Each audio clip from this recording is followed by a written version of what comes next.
Hey guys, David here and welcome to another video. Now before me you can see a huge selection of all laser cut parts. Now what could that be? Now you of course already saw the thumbnail and the title, so you know more than I do at this point, but before we get started assembling all of these laser cut pieces, I want to give a big thanks to Endurance Lasers for sponsoring this video. I used their 10 watt plus laser to cut all of these pieces and it was a real treat. With the air assist and the very high power output of this laser, it was no problem cutting the 3mm plywood on just my simple converted 3D printer. No like big fancy CO2 laser needed, just like fairly inexpensive conversion. To find out more about Endurance Lasers, make sure to check them out at the link below. Now, what I'm building here is a Hurdy Gurdy, and most of you probably have no idea what that is, and I don't really blame you. It's a very rare instrument. There are some fun YouTube channels that are centered around this instrument, but mostly it is only very niche. There are some bands that also utilize this. One of my favorite bands, Elevator, who are also from Switzerland, they use the Hurdy Gurdy quite extensively, and that's where I first saw this instrument and heard it, and I got fascinated with it. So this, what you can see here, is the Nerdy Gurdy project. It's an open source project of someone trying to make a way to easily and affordably build your own Hurdy Gurdy. Because since they are so rare, the only ones you can buy commercially are meticulously hand built and cost multiple grand. And that's just not really a good way to get into a new instrument that you probably not gonna like play professionally or anything.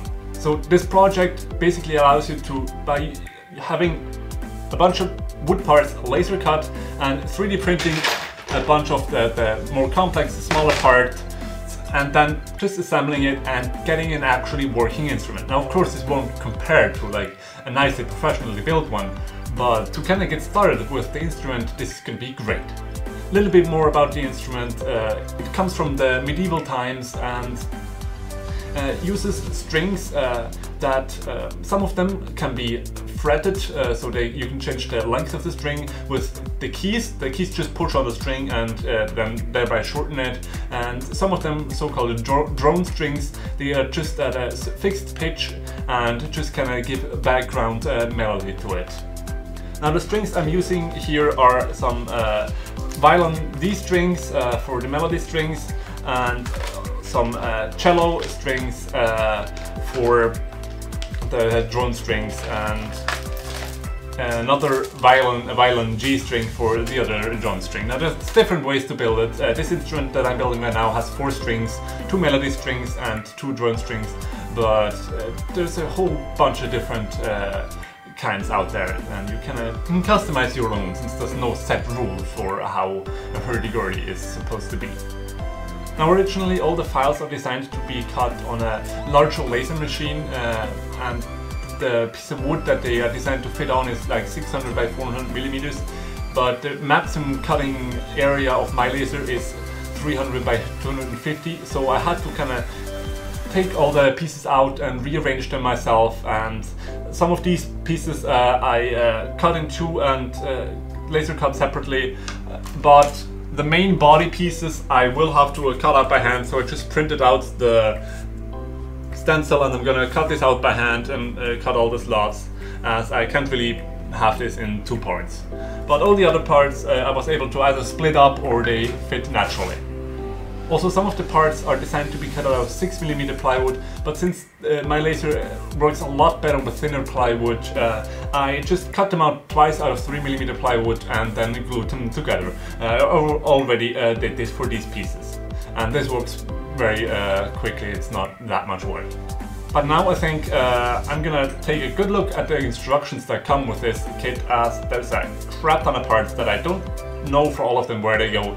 So I'll take a look at this instruction and I guess give you a time lapse of how I'm assembling this instrument.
guys, so here we have it. The Hurdy Gurdy is finished, and I have to tell you, I was expecting this to be like a couple evenings worth of assembling, and then I was done with it. But this took way longer than I ever expected.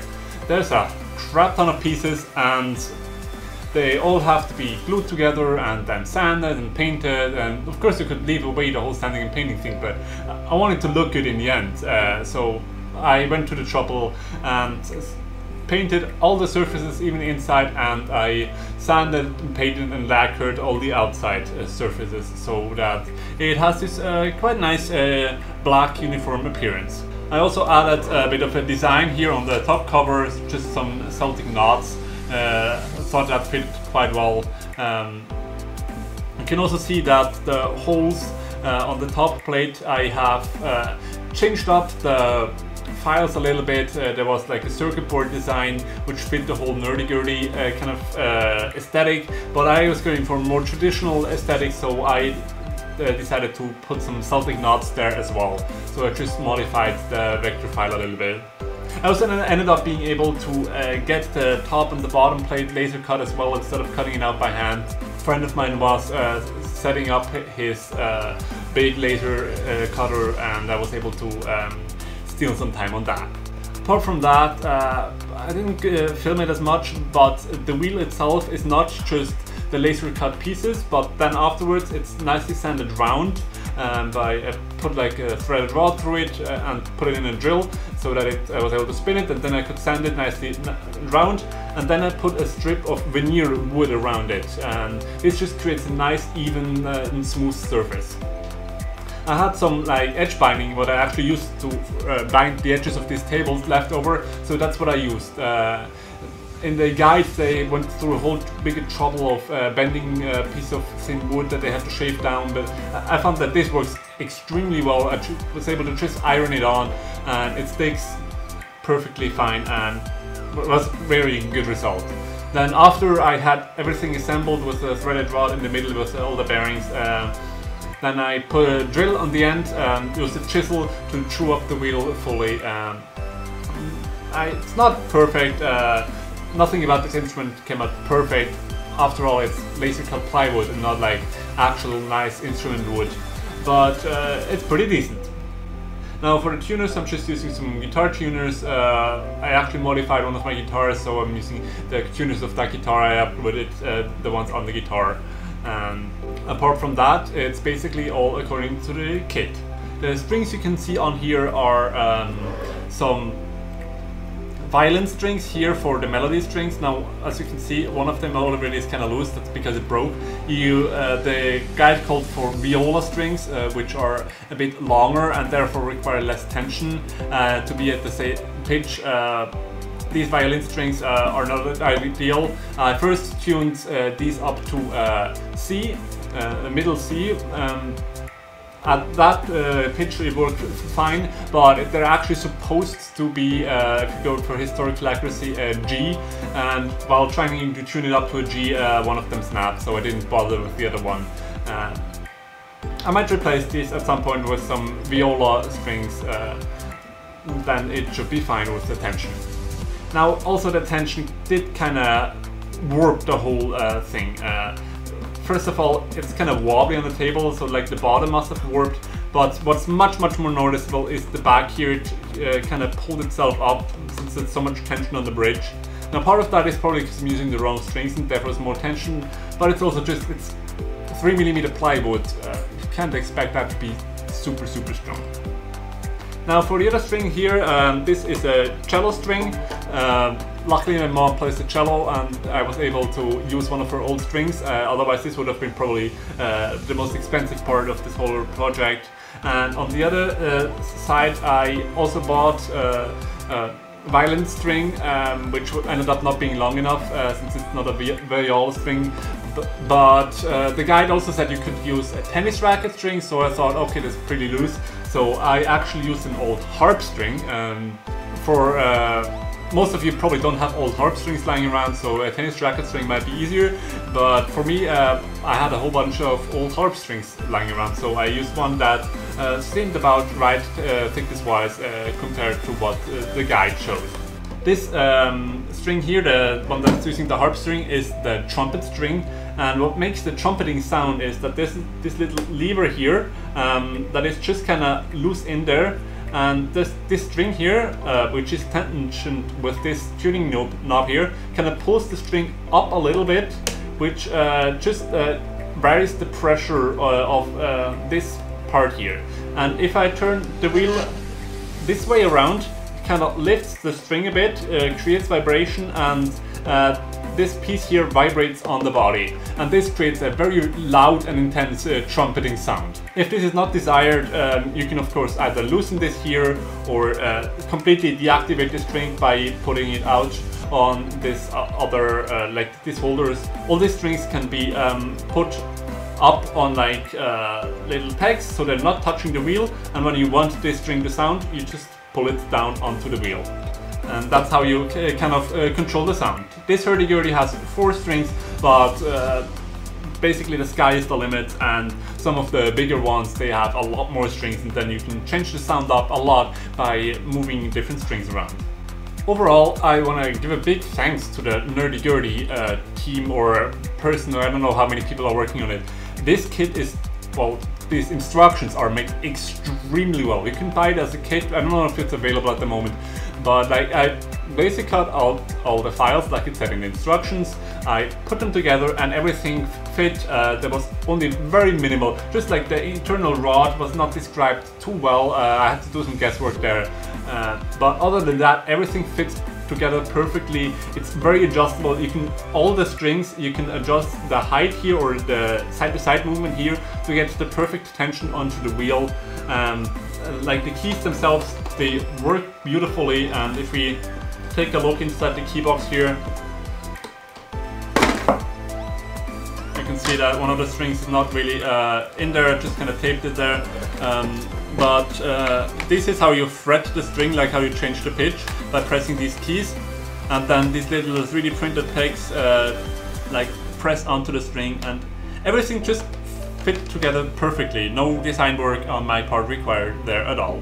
Now of course, like, this is not perfect. These are all kind of a little bit loose from like sanding and putting it together, so like your pitch won't be perfect, but come on, this is like a laser cut and 3D printed instrument. If you buy a hurdy-gurdy off the shelf, well, I can't really buy them off the shelf. They're all handmade as far as I know. I don't know if any like mass-produced ones. They are multiple thousands of bucks, since it's not a lot of people making them, and they are quite involved.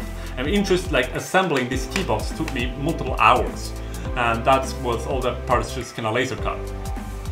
So considering that this instrument cost me about 50 bucks to make, and a lot of time, I don't really mind if they aren't like as perfect. Now, one other thing to note is that the way that actually the like transference of the vibration from the wheel to the strings happens.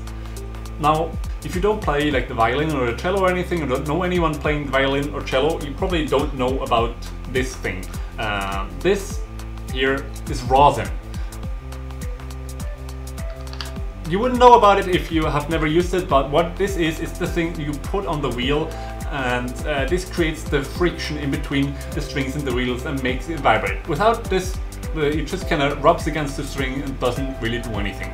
It's like if you have a violin bow without rosin on it, you can just kind of glide over the violin strings and it doesn't sound at all. You put some rosin on there and you get the sound we all know.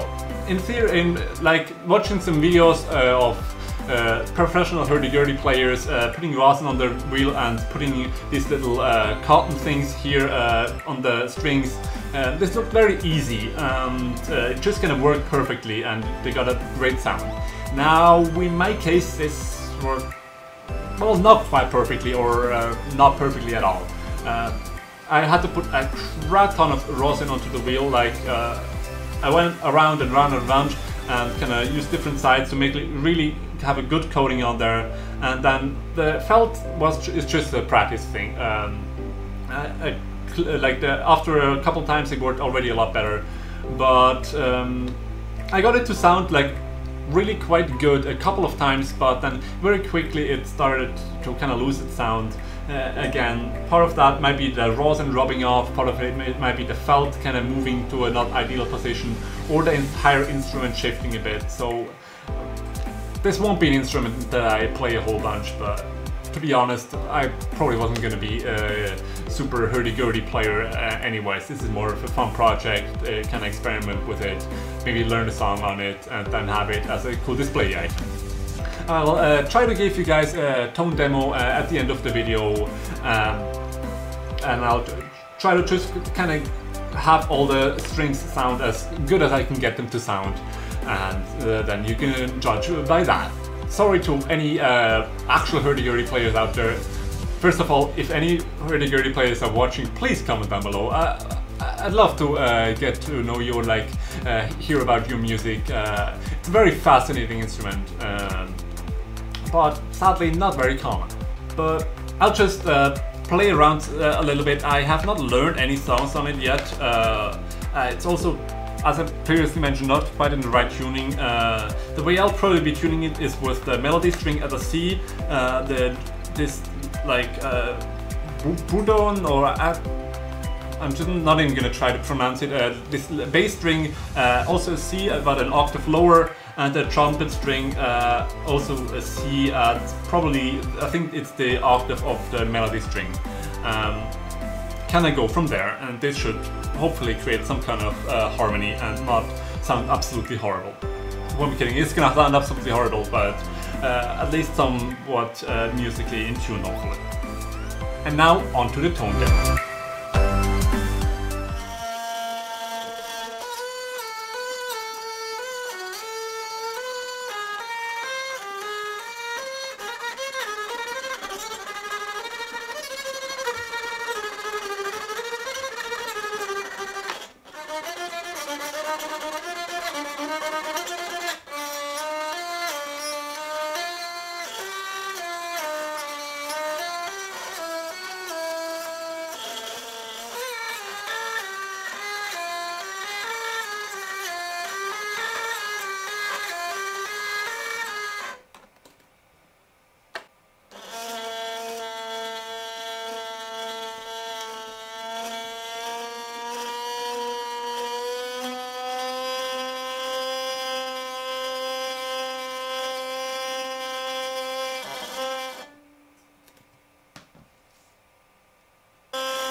Now I'm adding the lower string.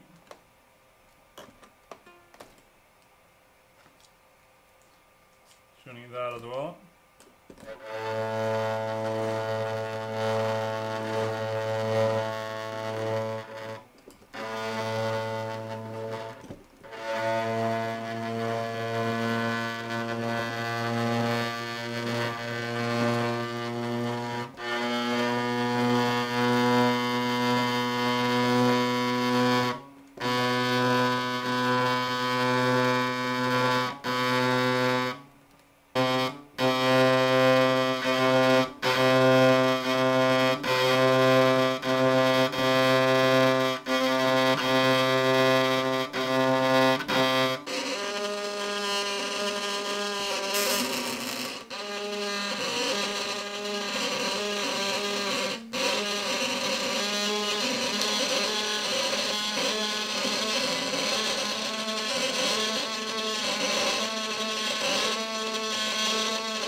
Alright, so first just the melody string.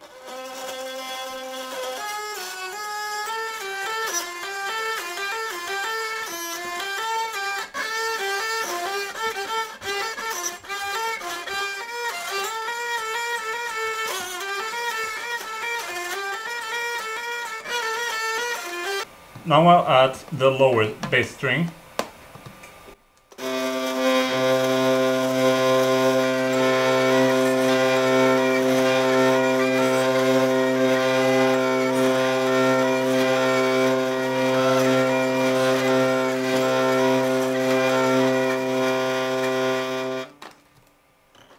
Now just the bass string on itself.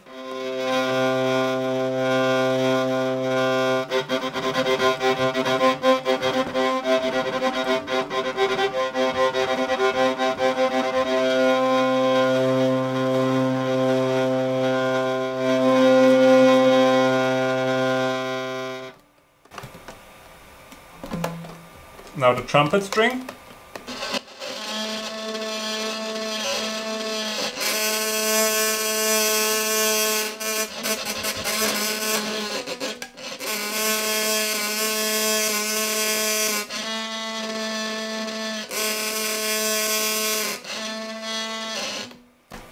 Trumpet and melody.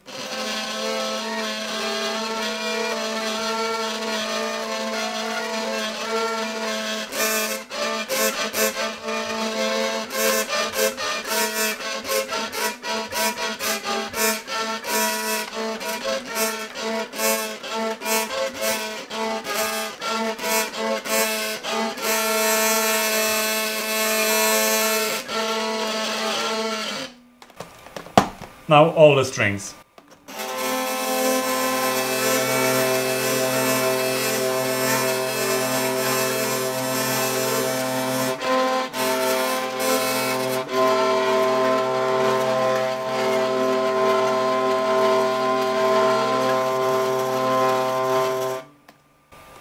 Now, of course, with both melody strings running, the melody would be a lot louder and sound a bit better.